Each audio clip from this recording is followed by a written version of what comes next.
এটা মোটামুটি কমপ্লিট হয়ে গেছে ইনশাল্লাহ। পাটার বন্ধ হয়ে গেছে, এখন যাই হোক পানি দিতে হবে, পানি দিয়া তারপর করতে হবে আর কি, মাছটা ছাড়তে হবে। এটা আবার এখানে ও চাচা কি হয়েছে, এদিকে আসেন। কি হয়েছে চাচা আপনার, কান্দাছেন?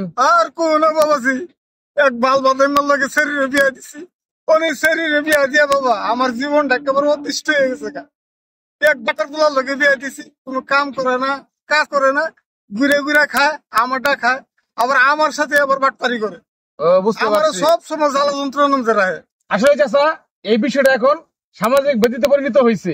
আপনার জামাই বেয়াদব, ঠিক আছে? আমি এই বিষয়টা দেখতেছি, আপনি যান। ঠিক আছে বাবাজি, ভালো থাকো বাবা। ঠিক আছে। চাইবে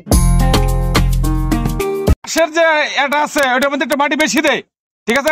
বাড়ায় বাড়ায় দে, ঠিক আছে? উঁচা করতে হবে, তাহলে তো বর্ষা আসলে তো পানিটা ঢুকে পড়বো ফিশারির মধ্যে। হ্যাঁ ওদিক ওদিক একটু দে, বেশা বেশা দে। এই, এদিকে। তুই তো মানে বেয়াদবের কথা আছে না ঘরের, আমি বললাম না, ঠিক আছে? তুই সারাদিন কাজ কাম করস না, খালি টয়টয়ের মতন খালি এই দিক আর ওই দিক খালি করস। ব্যাপার কি? তোর শ্বশুর আমাকে বিচার দিল, কারণ কি? শ্বশুরের কামাই খাইতাম না, কার কামাই খাইতাম? আপনার কামাই খাইতাম, শ্বশুরের কামাই তো খাইতাম। শ্বশুরের কামাই খাইবে?